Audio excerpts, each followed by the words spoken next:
Siapa yang pernah memperhatikan hampir semua hal, ya kalau saya hampir semua hal yang papa kita kerjakan, ya dengar kalimat ini, hampir semua hal, kalau saya nggak berkata ya semua hal yang papa kerjakan itu selalu dan pasti nggak disukai oleh setan. Betul atau salah? Loh, cepat, betul atau salah? Betul ya. Yang papa kerjakan itu tidak disukai oleh setan. Apa saja. Nah, saudara perhatikan ini baik-baik. Maka kalau dibalik, apa saja yang kita kerjakan, ya, dengan apa saja yang kita kerjakan dan setan suka, berarti kita sedang mengerjakan apa? Lo ngerti nggak? Berarti kita sedang mengerjakan apa? Pekerjaan setan. Karena ini konsep sederhana dalam hidup kita. Betul atau tidak? Saya ulangi lagi supaya kita tahu. Hampir semua, kalau saya nggak katakan semua, yang papa kita kerjakan itu pasti nggak disukai oleh setan. Maka itu hati-hati. Kalau kita ngerjakan apa-apa dan setan suka, berarti kita sedang tidak mengerjakan yang papa kita kerjakan. Kita lihat, jangan ada yang lupa, yang di rumah juga, sobat Swameka, dimanapun saudara berada ikut mendengarkan ini. Siapa bisa memberitahu saya yang pertama kali dirusak oleh iblis dalam hidup manusia? Masih ingat kan? Yang pertama kali dirusak oleh iblis dalam hidup manusia itu yang tentang apa? Tentang apa? Keluarga. Betul. Tapi dimulai dengan apa? Karena iblis nggak langsung merusak keluarga. Komunikasi satu apa? Hah? Mendengar suara, oke, betul. Kenapa ya? Betul. Komunikasi dirusak. Ini penting ya. Iblis selalu merusak komunikasi, suara, mendengar suara yang lain. Dalam ilmu perang sampai hari ini, dalam ilmu perang sampai jok depan sini, ayo ada tempat tuh. Dalam ilmu perang sampai hari ini teknologi perang, strategi perang, cara perang, ya selalu yang pertama dirusak itu jalur komunikasi. Jawab betul atau tidak? Sebuah negara yang mau menyerang negara lain nggak usah menghabiskan dana besar, nggak perlu ya menggunakan senjata yang banyak. Kalau musuh bisa menguasai komunikasi, pusat-pusat komunikasi negara itu, misalnya bagian Telkom, ya jalur telepon diputus dulu, ya bandara dikuasai dulu, ya pelabuhan dikuasai, maka nggak usah perang, pasti dengan sendirinya negara itu sudah kalah. Betul atau salah itu? Nah, ini dirusak pertama dalam hubungan rumah tangga, komunikasi, mendengar suara, ada suara yang lain. Betul. Satu lagi, bentuknya seperti apa? Cara iblis merusak. Ini yang pertama kali. Ayo, bentuknya dengan cara apa mereka merusak? tidak percaya, tidak saling percaya, bukan. Ini tentang hubungan dengan Tuhan. Meragukan, ya. Lalu hasilnya apa? Yang dicari oleh iblis itu bagian ini loh. Ayo satu lagi. Yang belakang-belakang ikut mikir dong. Ayo yang di rumah juga, Kevin, kamu perhatikan kalau ada yang nulis di chattingan Facebook, Instagram, di Zoom, ada yang ikut nulis juga. Apa bentuknya? Yang pertama kali dirusak kepercayaan, betul. Tapi naik lagi, percaya, komunikasi, ada suara, ya, keinginan, bukan. Oke. Apa? Enggak dengar? Ayo. Sampaikan apa? Pikiran. Hampir betul. Tujuannya betul yang suara katakan tentang suara, komunikasi, perasaan, semua itu. Oke, saya jawab. Tidak taat. Ketaatan itu yang dirusak pertama kali. Betul atau salah? Jadi usaha iblis yang pertama untuk merusak seluruh rencana Tuhan, membuat manusia tidak taat kepada Tuhan. Tolong diperhatikan, sederhana tapi ini yang sangat berbahaya.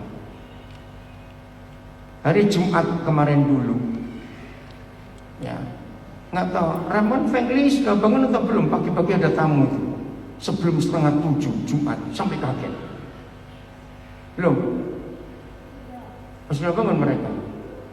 Ya tapi kan sebelumnya mungkin ketok-ketok dulu. Sudah bangun belum kalian waktu tamu itu datang? Ditanya kok diam aja. Apa? Berarti belum bangun. Gitu aja, susah bener. Diketok baru bangun.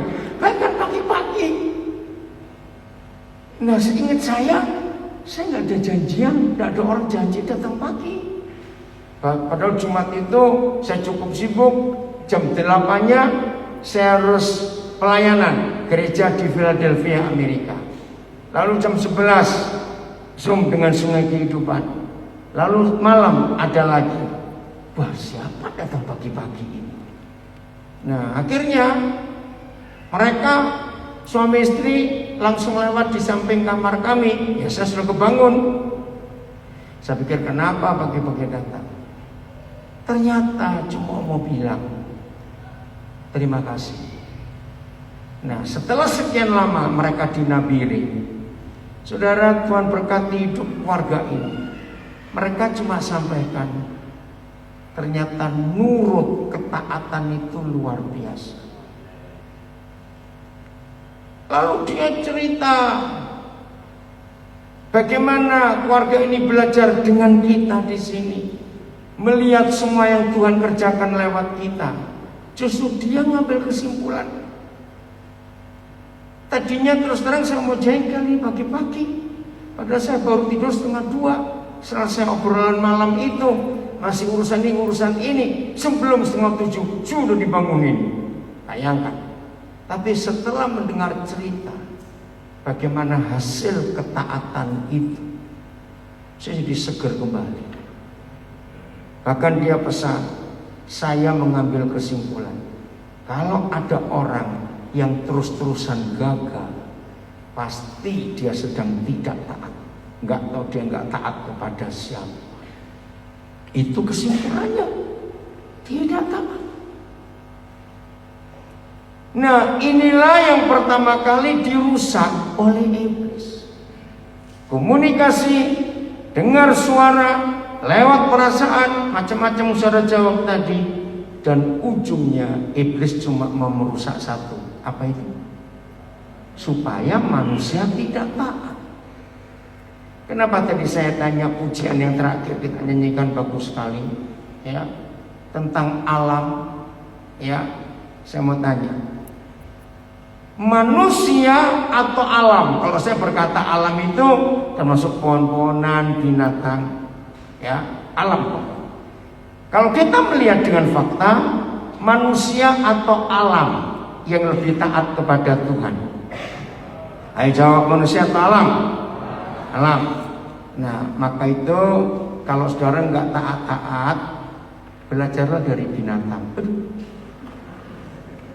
Loh, boleh nggak saya ngomong ini? Ya tuh, binatang itu lebih nurut loh daripada kita. Saudara, jadi tolong perhatikan kegagalan manusia yang pertama dan iblis berhasil adalah ketidaktaatan, tidak nurut. Dan itu yang dikerjakan iblis sampai hari ini. Bahkan itu dikerjakan iblis sampai akhir dia akan dibelenggu nanti menurut kitab Wahyu. Maka itu perhatikan baik-baik dalam hidup ini untuk kita tetap taat kepada Tuhan. Aturan-aturan yang ada tetap taat. Nah, yang kedua, apa yang dirusak oleh iblis setelah itu? Yang kedua ini kita mau pelajari hari ini. Apa? Setelah itu apa yang tidak taat? Tinggal apa kok tidak taat? Setelah itu ada kejadian apa? Gampang kok. Urut aja, urut. Itu di Kejadian pasal 3. Setelah itu ayo mikir. Ada apa yang dirusak oleh iblis? Hubungan. Betul, hampir betul. Tentang siapa? Ayo, betul, hubungan, tapi tentang siapa? Setelah itu keluarga. Yang sebut jelas, betul, keluarga. Tapi siapa? Suami istri bukan? Nggak dengar? Kakak adik, iya, siapa namanya? Susah bener. Nah itu loh, susah bener. Kain dan Habel. Saudara, jadi hubungan persaudaraan dihancurkan oleh iblis. Pertanyaan saya, iblis berhasil nggak merusak itu sampai hari ini? Berhasil. Saudara, sampai hari ini saya sering diajak bicara untuk sharing, untuk mengajar tentang gereja-gereja, hamba-hamba Tuhan, semuanya sering. Saudara, dari sini saya itu melihat yang satu sinode saja sering berantem tidak? Dalam satu sinode saja. Apalagi yang bukan. Nah, ini yang kita harus lihat. Jadi yang kedua dirusak oleh iblis adalah hubungan persaudaraan.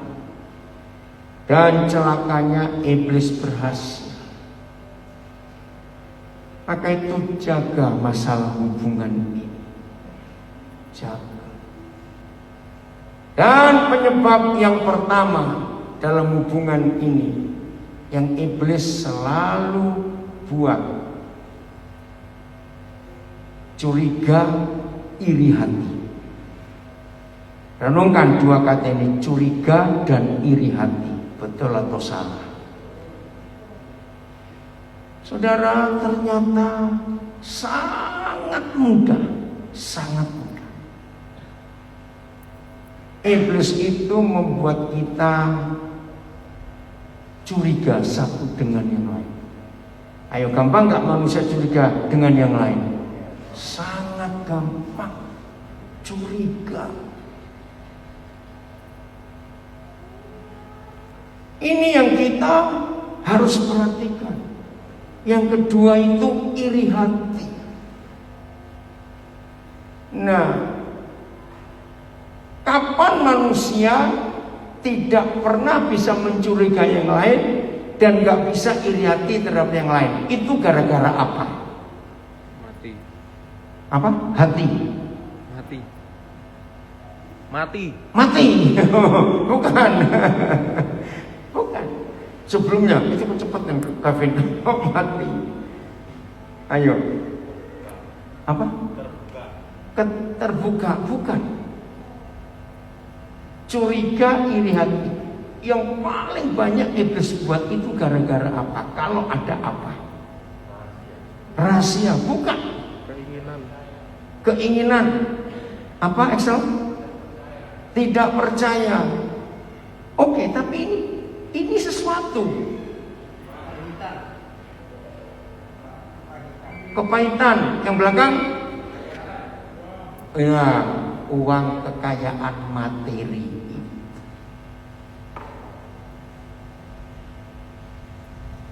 Saudara, ini serius.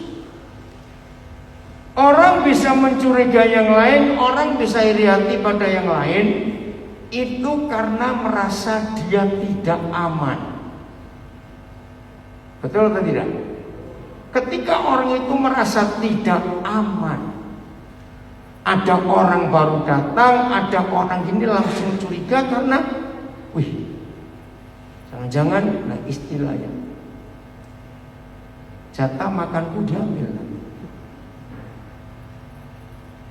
Hari Kamis malam saya diajak diskusi, ya sedikit 8 orang saja. Nah, mereka ini mau mulai bisnis. Mereka minta supaya saya memberi masukan-masukan. Nah, karena sekian lama urusan bisnis saya tahu, saya mulai dengan satu hal saja. Dan mereka itu kaget. Saya tanya, jadi kalian yakin gak? Kalau kalian berdelapan mulai bisnis ini kalian pasti untung? Serentak jawab, kami pakai Zoom bicaranya ya. Oh yakin? Nah, ini justru yang bahaya. Mereka kaget, loh untung kok malah bahaya? Justru kalau nggak untung itu bisnis itu aman. Lo jawab iya atau tidak? Lo coba jawab. Maka itu saya ingatkan dulu, untung ini yang bahaya. Saudara, orang yang tulus, orang yang polos, tahu ngerti tulus dan polos itu? Orang yang apa? Lugu, jujur. Bisa nggak berubah ketika duitnya banyak? Sangat bisa. Jadi mereka kaget waktu saya bilang, justru karena ada untung itu manusia bisa berubah. Betul enggak? Terus yang kedua saya tanya, ini tolong ya, maka itu hati-hati dengan materi, dengan kekayaan itu hati-hati. Saya ingin saudara belajar ini. Maka itu betul kata Tuhan, uang itu siapa? Setan. Setan itu siapa? Uang. Dan itu saja. Berarti kalau kalian banyak untung, berarti setan kalian bertambah banyak. Nah ini hati-hati. Loh betul tidak? Tanya Tuhan Yesus berkata uang itu setan kok. Saudara lihat kita dalam keluarga pesat di Nabiri. Saudara melihat enggak? Kita terus diajar oleh Roh Kudus untuk tidak cinta uang. Betul tidak? Loh ya atau tidak? Lihat. Bayangkan, kita punya sekolah seperti ini. Dan tidak ada seorang pun di antara kita yang mencari keuntungan di dalam pelayanan pendidikan ini. Enggak. Maka itu ini penting. Nah, terus yang kedua, dengar baik-baik. Pengusaha itu dapat untung. Dengar ya. Saya yakinkan mereka. Pengusaha itu dapat untung karena dia berhasil merugikan orang lain. Jawab dulu ya atau tidak? Ayo jawab. Ini bahaya. Jadi nggak ada pengusaha untung tanpa membuat rugi yang lain, nggak mungkin. Mereka kaget tadi. Terus yang satu bilang, wah kalau sudah diginikan bubar dulu aja lah. Jangan dulu, saya belum selesai ngomong.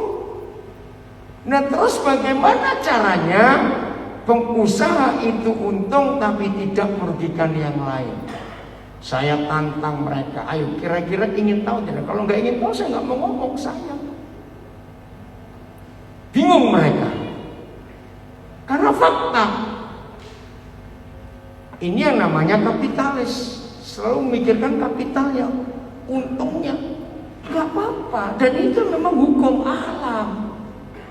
Nah, di sini saya ajarkan mereka. Bisnis itu pasti dan harus untung, supaya tidak merugikan orang lain. Nah, maka itu saya lupa ya tahun berapa ya, pertama kali dunia, kira-kira hampir 20 tahun yang lalu, ada sebuah metode dalam bisnis yang disebut CSR, ya, apa itu singkatannya saya lupa. Apa? Oh, itu Indonesianya, kompensasi Sosial royalty. Kompensasi sosial royalty. Artinya begini, semua perusahaan harus memikirkan masyarakat, orang-orang di sekitarnya. Nah, waktu Ahok jadi gubernur, itu yang dipakai. Dia datangi perusahaan-perusahaan, dia minta dana CSR. Dan itu dipakai untuk menguntungkan rakyat Jakarta. Dan ternyata pengusaha-pengusaha itu senang kalau diatur seperti itu. Maka itu sejak tahun 75 pertama kali saya ke Kalimantan Timur itu, dan melihat sistem sungai, maka saya selalu memberitahu pada pengusaha-pengusaha yang baru mulai usaha, kamu sebelum mikir pemasaran, marketingnya, sebelum mikir penjualannya, sebelum mikir macam-macam, kamu harus mikir muaranya dulu. Karena Tuhan tidak mungkin buat sungai sebelum dia mikir ini pembuangannya kemana. Bayangkan kalau Tuhan buat sungai, tapi Tuhan gak buat outputnya, pembuangannya. Bisa ngerti gak saudara? Terjadi apa sungai itu? Banjir. Nah, saya katakan pada mereka berdelapan, temukan dulu muaranya, kamu buang kemana. Keuntungan ini nanti kamu bagikan bagaimana? Saudara, mereka heran saya bisa punya pikiran itu. Seperti saudara tahu, saya nggak pernah punya usaha langsung, tidak. Karena itu pola pikir yang Roh Kudus ajarkan.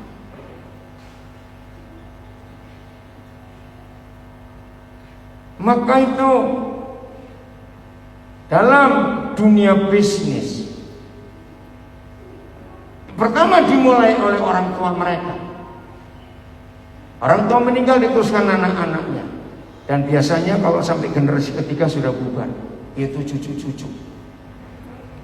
Karena apa? Ini prinsip yang dipakai oleh iblis menghancurkan Kain dan Habil dalam persaudaraan. Maka itu hati-hati dengan curiga dan iri hati. Itu pasti gara-gara uang, materi, hati-hati. Kita perlu uang, jelas. Nah, saya sampai sekarang itu lupa, kenapa kok Tuhan bisa masukkan saya sebuah konsep pemikiran.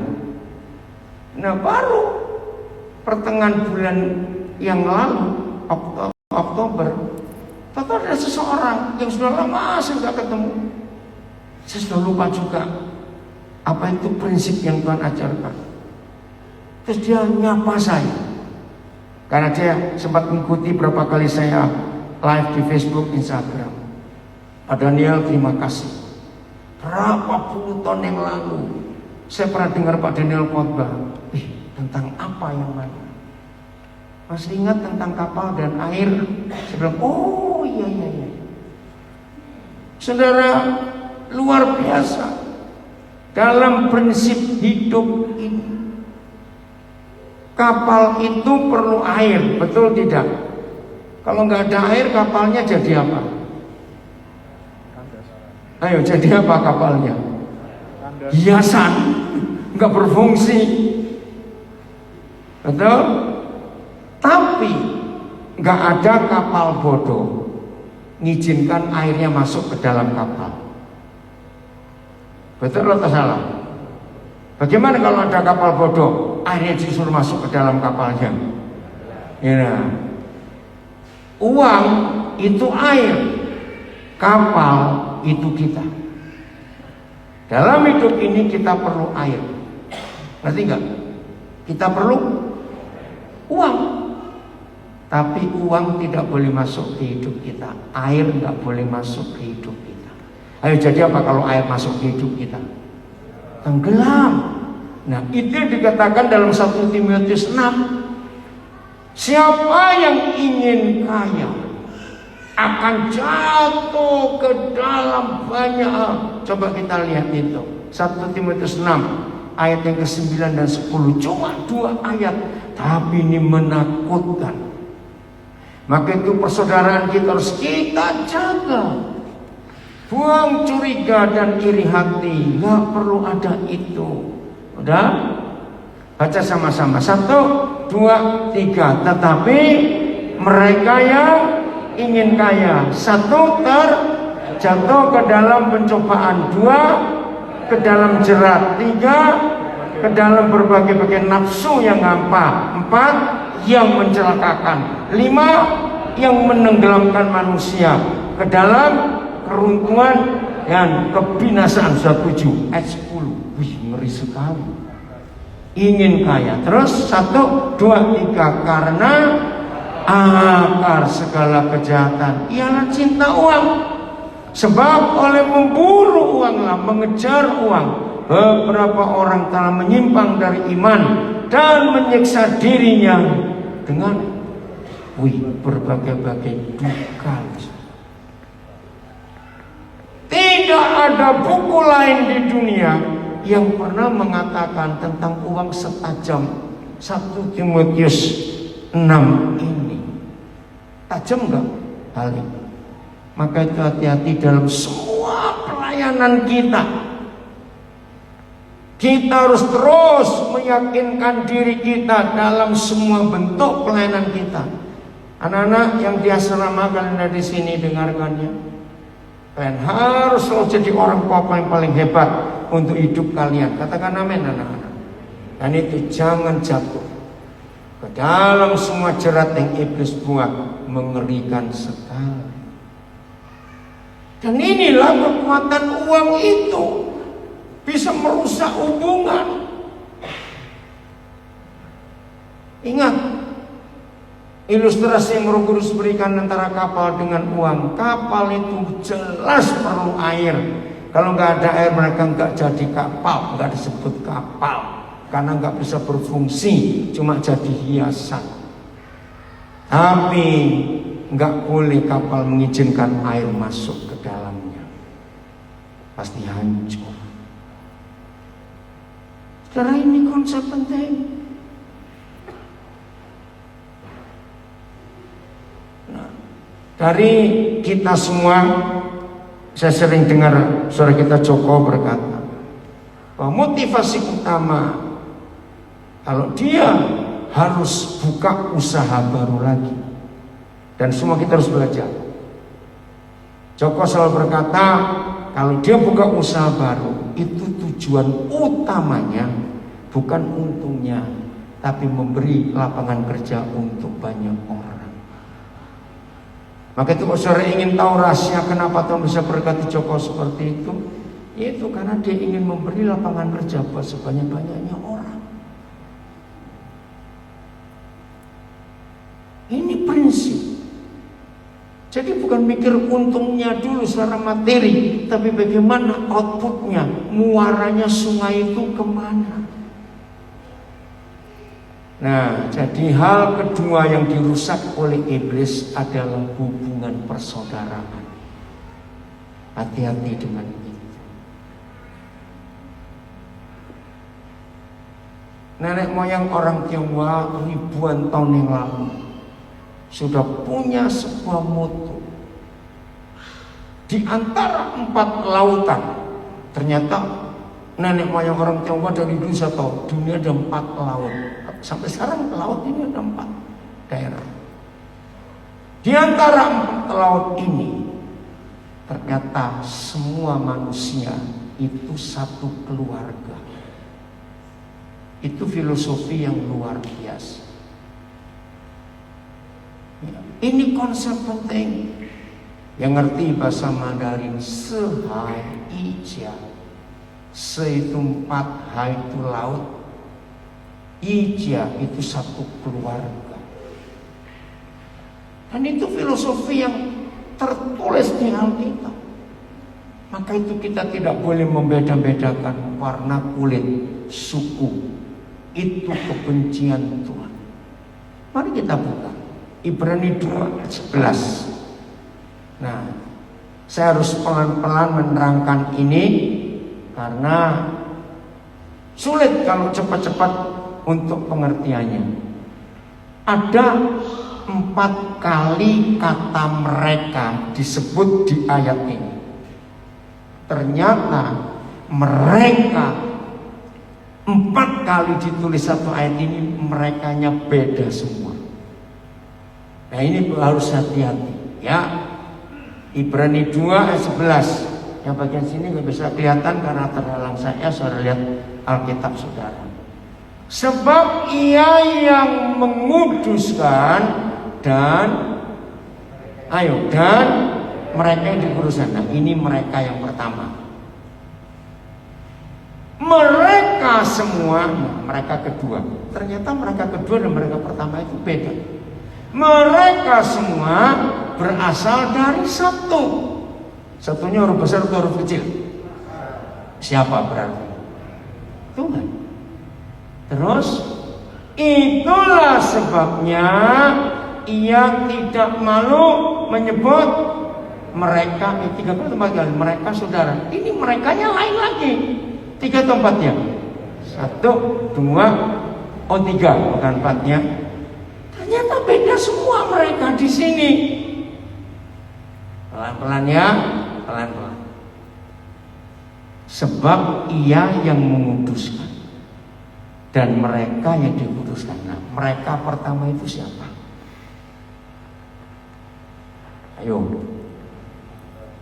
gak usah ragu-ragu, kita belajar. Mereka pertama di situ siapa? Jangan bilang kita, kalau kita nanti jadi rancu dengan mereka yang berikut. Bukan orang percaya, itu salah. Justru mereka pertama itu bukan orang percaya. Satu lagi, siapa bisa menemukan mereka yang pertama ini siapa? Semua manusia di dunia. Betul, orang berdosa. Tapi yang betul, semua manusia. Jadi Tuhan Yesus yang menguduskan. Dan semua umat manusia di dunia ini. Mereka kedua ini siapa?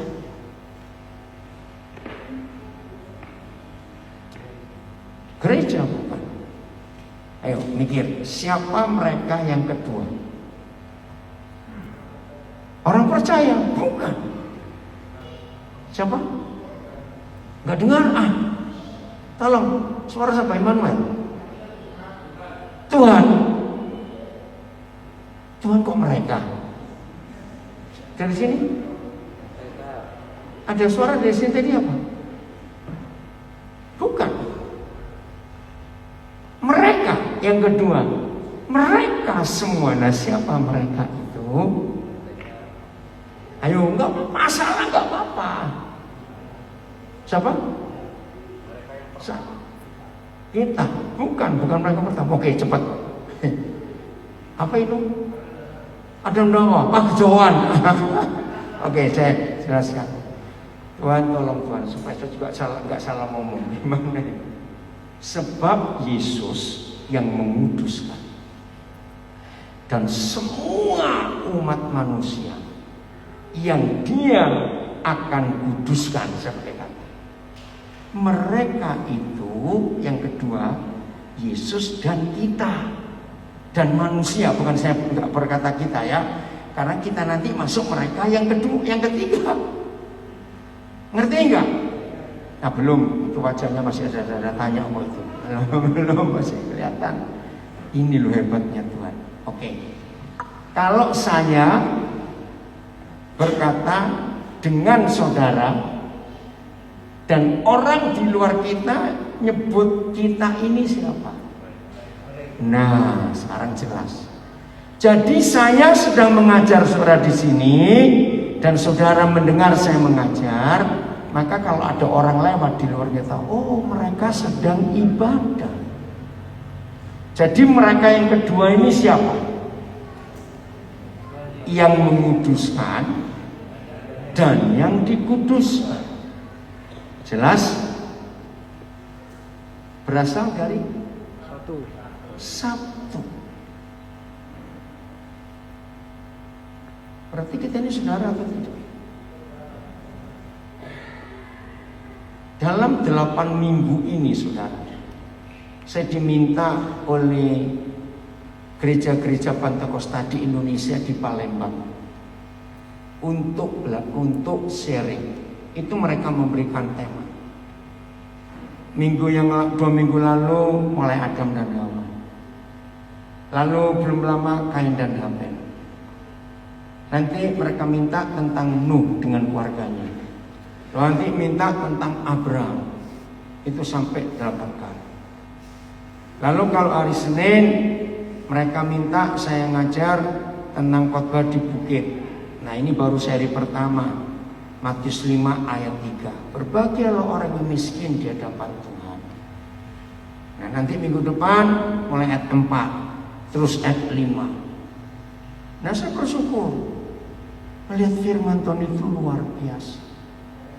Saudara perhatikan.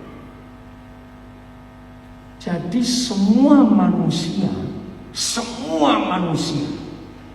dengan Tuhan Yesus asalnya sama atau beda? Ini yang luar biasa. Coba tinggalkan dulu, kita lihat Kisah Rasul 17 ayat 26. Wih, jadi Adam dan Hawa itu hebat sekali. Ya, Adam dan Hawa. Kisah Rasul 17 ayat 26. Baca sama-sama. 1, 2, 3. Dari satu orang saja. Ada apa dari satu orang saja? Ayo, dari satu orang saja Tuhan telah ngapain? Menjadikan berapa banyak? Semua bangsa dan umat manusia untuk mendiami seluruh muka bumi. Dan Tuhan telah ngapain? Menentukan musim-musim bagi mereka dan batas-batas kediaman mereka. Bayangkan, di bumi ini sekarang ada berapa banyak ras, kalau kata rasnya, bentuk bukan bentuk manusia dengan macam-macam warna kulit, suku, bahasa. Sebanyak ini berasal dari siapa? Satu orang. Begini cara berpikir. Berarti waktu Tuhan menciptakan Adam pertama kali, itu kira-kira di dalam tubuh Adam, dalam DNA Adam itu ada berapa macam jenis kehidupan manusia, betul tidak? Jadi Adam itu sempurna betul. Bayangkan dari satu orang saja jadi manusia sekian ribu suku di dunia ini, ribu loh sekarang. Untuk Papua saja 600 lebih bahasa yang pernah ditemukan. Maka itu di antara daerah seluruh dunia, Papua ini unik. Setiap tahun diperkirakan ada 2-3 bahasa punah di Papua karena penggunanya sudah mati. Ngeri sekali. Dari satu orang saja. Begini cara membayangkan. yang pernah membuat kue? Pernah tahu istilah bibit biang? Ya, terima kasih Pak Edo. Tahu nggak? Biasanya kan ada satu bibitnya biangnya bukan? Terus dipecah, dibuat lagi adonan. Ngerti nggak ilustrasi? Itu dari Adam. Ayo kembali lagi ke Ibrani 2 ayat 11. Saya harap mulai hari ini semua kita punya konsep yang benar tentang persaudaraan ini, saudara. Nah, setelah kita baca Kisah Rasul 17 ayat 26, makin yakin nggak bahwa Yesus dan manusia itu berasal dari satu? Ini luar biasa. Maka itu Adam yang mempendeta. Saya pernah dengar khotbah, ternyata Tuhan gak ciptakan Adam, Dia ciptakan manusia yang lain. Nah itu ngawur. Mana ayatnya? Kisah Rasul 17:26 itu luar biasa. Dari satu orang muncullah kita seperti ini. Saudara, ini hal yang paling penting untuk hidup kita. Udah? Nah, titik koma, itulah sebabnya ia tidak malu menyebut mereka saudara. Pelan-pelan. Kalau ada tulisan, itulah sebabnya Tuhan Yesus tidak malu menyebut mereka itu saudara. Berarti harusnya Tuhan Yesus malu enggak? Sangat malu. Betul tidak? Dia sangat malu seharusnya ngakui kita saudara. Kenapa dia malu ngakui mereka itu saudara? Apa? Nggak level, apalagi jelek, apalagi apa? Banyak dosa, betul. Apalagi apa? Tegar tengkuk, betul. Ayo belakang-belakang nyebut, apa lagi? Apa? Gak dengar suara ngomong apa itu? Enggak layak kita disebut saudara. Nah, mereka yang terakhir itulah orang-orang yang mau diselamatkan. Jadi mereka yang ketiga ini bukan semua orang, hanya yang mau diselamatkan. Di situ bisa menyebut kita. Bayangkan kalau Tuhan Yesus saja tidak malu mengakui kita ini adik-adiknya, saudaranya. Jahat enggak kalau kita masih membedakan orang dalam hidup ini? Ngerti ya kalimat ini? Jahat. Saudara, ini penting sekali. Berapa kali saya berbagi kepada saudara, hanya ada satu hal. Perhatikan, hanya ada satu hal. Bukan dua, bukan tiga, cuma satu. Hak yang Tuhan tidak pernah berikan kepada manusia, yaitu waktu kita mau dilahirkan, Tuhan tidak pernah bertanya, Ernest, aku melahirkan kamu ke dunia, kamu milih jadi bangsa apa? Elis, aku melahirkan kamu ke dunia, mau jadi bangsa apa? Ayo kira-kira kalau Tuhan tanya, suruh milih jadi bangsa apa? Ngerti nggak pertanyaan saya? Ayo kira-kira suruh mau milih jadi bangsa apa? Cepat ngomong saja loh, nggak takut, nggak usah takut salah. Kira-kira mau jadi bangsa apa? Indonesia saja. Jawabannya sudah telat. Betul nggak? Oh, kita seumur segini baru mau tanya lagi, telat dong. Nah, dari kebenaran ini tidak ada hal lain yang jadi kebencian Tuhan ketika kita membedakan suku dan warna kulit. Betul atau salah? Itu kebencian Tuhan. Sebab dia saja gak pernah tanya, gak pernah memberi kesempatan kepada kita. Yang lain-lain terserah. Itu hak kita, semua hak. Yang pernah memberi contoh-contoh. Tuhan bingung nggak atau Tuhan melarang nggak kalau ada di antara manusia pakai sandal atau sepatu tumitnya di tengah? Loh, ditanya kok Tuhan melarang nggak? Ayo jawablah. Tuhan melarang nggak? Enggak, ya cuma lucu aja. Oke, sebut apa saja.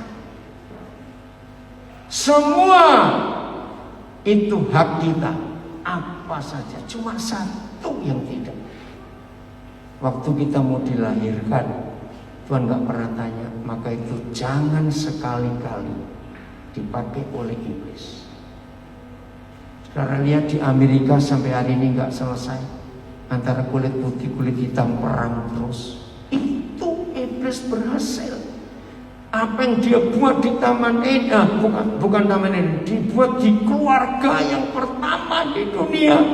Kakak adik kandung dibuat bermusuhan dan bunuh-bunuhan. Itu terjadi sampai hari ini. Maka itu tolong ya, jangan pernah curiga dan iri hati kepada siapapun. Masih ingat Roh Kudus pernah ngajar saya berapa puluh tahun yang lalu. Ini konsep ini harus dipakai oleh semua kita. Selalu katakan, pokoknya dia itu orang. Ngerti gak arti kalimat ini? Dalam sini, pokoknya dia itu manusia. Entah manusianya model gimana, pokoknya manusia. Maka kita ini saudara semuanya. Amin. Tidak boleh sama sekali membedakan. Tidak. Pokoknya kita ini manusia. Maka itu penting sekali dalam hidup kita melihat konsep ini. Maka kalau saudara melihat itu, woi, hasilnya luar biasa. Maka itu lihat, kita ini berasal dari berapa suku, bisa sama-sama pelayanan, sama-sama tinggal. Lihat bagaimana kami mengajar saudara dari pengurus yayasan. Tidak pernah merasa itu milik kami, tidak. Semuanya itu milik Tuhan dan kita pakai untuk bersama-sama. Mau berubah mulai hari ini? Nah, Tuhan memberikan caranya. Bagaimana kita bisa menang? Kejadian 4 mulai ayat yang kelima. Kejadian 4 mulai ayat yang kelima. Tetapi Kain dan korban persembahannya tidak diindahkan Tuhan. Kenapa? Ayat 4. Ya, ayat 4. Habel juga mempersembahkan korban persembahan dari anak sulung kambing dombanya, yakni ayat berapa yang ada sebagian? Oh, ayat 3, maaf, ayat 3 dulu ya. Ayat 3. Nah, setelah beberapa waktu lamanya, maka Kain bagaimana? Mempersembahkan. Nah, ini loh, sebagian. Tuhan tidak rakus. Tuhan gak ingin tak semua, tidak. Tapi masih ingat hukum yang terutama. Kasihlah Yahweh Tuhanmu dengan apa? Segenap. Artinya apa segenap itu? Utuh, lengkap, jangan dikurangi. Kasihlah Yahweh Tuhanmu dengan segenap akal budimu, segenap tenagamu. Saya nggak hafal segenap apa lagi, saya tahu ya. Jangan sebagian, segenap. Lagi sekali bukan Tuhan rakus mau minta semua, tidak. Tapi ini bicara tentang hati. Lagi sekali. Kira-kira kalau kami pengurus yayasan yang dipercaya Tuhan buat pelayanan, itu kami nggak tulus di hadapan Tuhan, nggak serius, bisa jadi seperti ini nggak pekerjaannya? Nggak akan bisa. Jadi Tuhan minta segenap, utuh. Jangan ada yang kurang, utuh. Istilahnya bulat, jangan benjol gitu lagi. Artinya bulat. Oke, ayat 5 sekarang. Nah, ini cara kita menang ya atas semua yang jelek. Tetapi Kain dan korban persembahannya tidak diindahkannya. Lalu, ayo baca. Lalu hati Kain menjadi sangat panas. Sangat, enggak cuma panas, mendidih, betul. Saudara bisa bayangkan kalau sangat panas itu kira-kira kayak apa ya? Menjadi sangat panas dan mukanya, jangan bilang muram, jelek, kita jelas sudah jelek, tambah jelek lagi, maaf. Terus ayat 6, ini caranya kita menang ya atas dosa itu. Ini yang saya kagum. Jadi kalau orang itu sudah sangat panas hatinya, berarti orang itu sudah jauh dari Tuhan atau belum? Ayo, sudah jauh dari itu atau belum? Sudah, untuk panas kok belum gimana. Nah, yang mengagumkan ini loh saudara. Ayat ini yang selalu saya pakai kepada banyak orang yang berkata gini, aku ini kok susah ya dengar suara Tuhan ya. Kenapa ya? Kok lihat orang lain gampang sekali. Ya ini, ya kamu budak, saya bilang gitu aja. Maaf. Kenapa saya berkata begitu? Ini ayatnya. Model Kain yang sudah mendidih hatinya sangat panas. Tapi ayat 6 bilang, nah, Tuhan Yahweh masih mau berfirman kepada orang model kayak begitu. Masa kepada kita yang rindu mendengar Tuhan bicara, dia nggak akan bicara? Nggak mungkin. Lo betul tidak salah.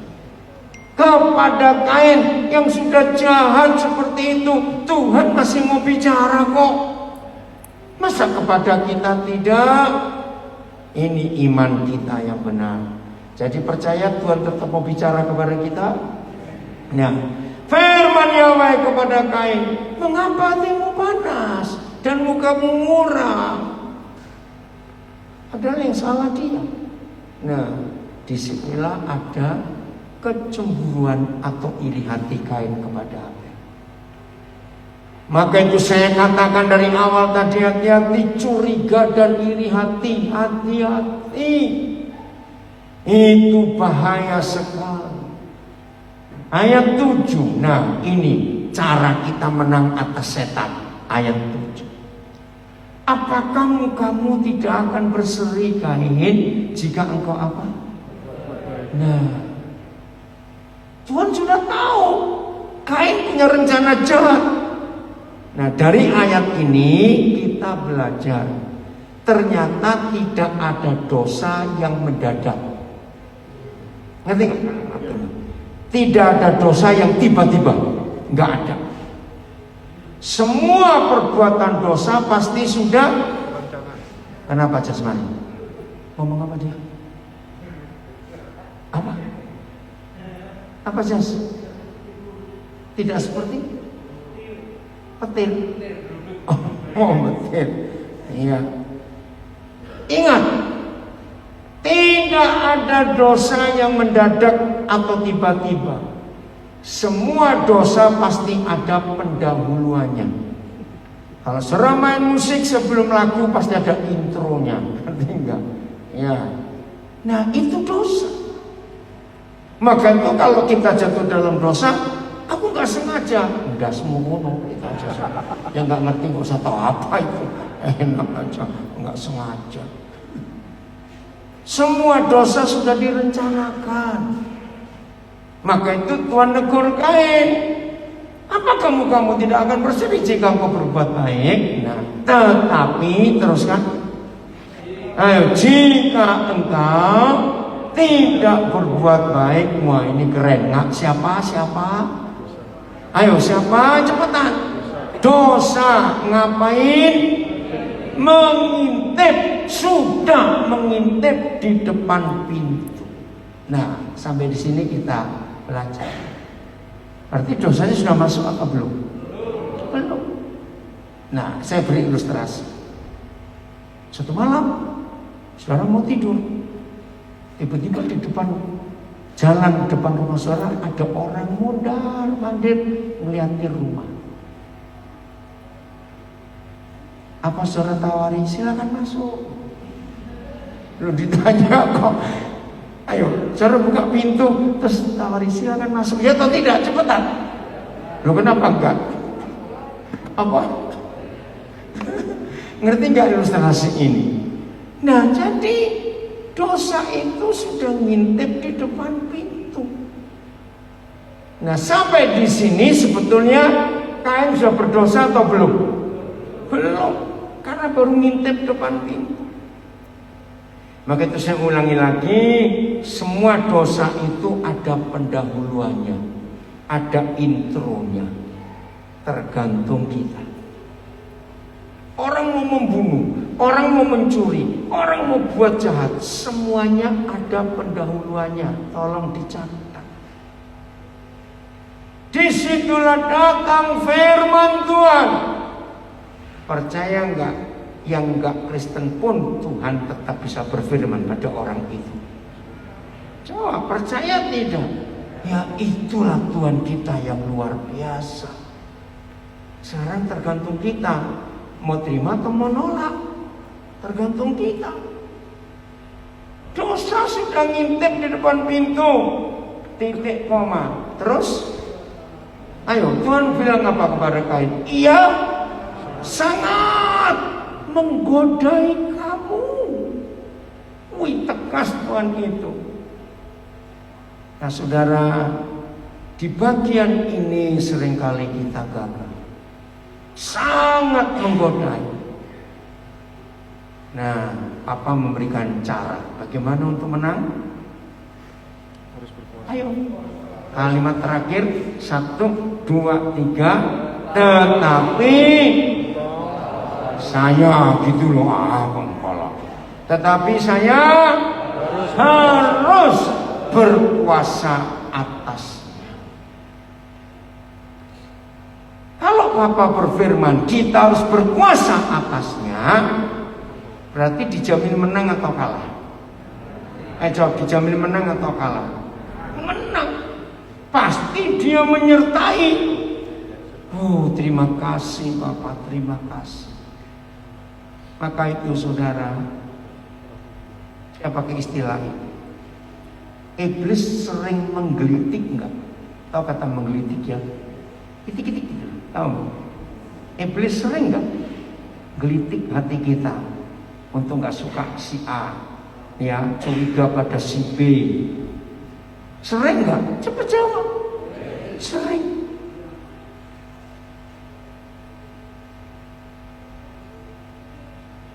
Suatu waktu saudara, setelah obrolan malam ini berjalan sekian bulan dan banyak kesaksian, lalu ada seorang yang telepon saya. Dia bilang, Koden, saya tuh ambil kesimpulan setelah mendengar kisah orang-orang yang diwawancara oleh Opa Agus. Koden itu seperti hidup itu kok gak pernah curiga dengan orang. Saya bersyukur ada orang bicara seperti itu. Saya jawabannya cuma gampang. Kenapa saya gak pernah bisa curiga dengan orang? Kalau toh orang itu mau buat jahat pun saya tetap tidak mau mencurigai. Kenapa? Ada 2 alasan. Nomor 1, jawab, sepatutnya enggak Tuhan itu curiga pada orang-orang seperti kita ini? Jawab, kenapa? Ayo, kenapa sepatutnya Tuhan curiga pada kita? Iya, suka memanfaatkan, apalagi ya kita ini kan banyak intriknya dalam hidup. Betul? Nah seharusnya Tuhan tuh curiga kepada saya itu habis-habisan. Nah itu yang pertama, karena Tuhan gak pernah mencurigai saya, maka saya pun gak mau mencurigai orang lain. Nah yang kedua saya pakai Ibrani 2:11. Karena kita ini semuanya saudara, berasal dari yang satu. Amin. Maka itu kalau ada di antara saudara masih curiga begitu, hati-hati. Bertobat saudara. Nah, kalau kita bisa berkuasa atas hati yang sangat panas itu artinya apa? Tetapi engkau harus berkuasa atasnya, Kain. Itu bentuknya seperti apa? Cepat. Berkuasa atasnya, Kain. Ayo cepat. Ayo berkuasa atasnya, ayo. Apa? Mengalahkan. Yang gampang lah. Mengalahkan masih terlalu abstrak. Mengendalikan diri terlalu tinggi bahasanya. Menang belum kuat. Satu lagi, berkuasa atasnya. Nah, nginjak. Kita harus menginjak mereka. Karena cuma ada satu di antara dua. Kalau kita nggak nginjak mereka, nah itu dia. Mereka yang nginjak kita. Nah, yang sering terjadi, kita diinjak-injak mereka. Padahal Tuhan ingin kita harus injak mereka. Ayat 8. Aduh, sayang sekali, sayang. Nyesel kalau baca ayat ini. Kata Kain kepada Habel adiknya, marilah kita pergi kepada. Saudara lihat cara penulisan ini. Tiba-tiba patah. Kan ayat 7, Bapa di surga masih bicara kepada Kain. Jangan teruskan rencanamu itu. Kamu harus berkuasa. Walaupun dosa, kemarahanmu, kebencianmu, iri hatimu, curigamu pada adikmu sudah ngintip di depan pintu hatimu, kamu harus berkuasa atasnya.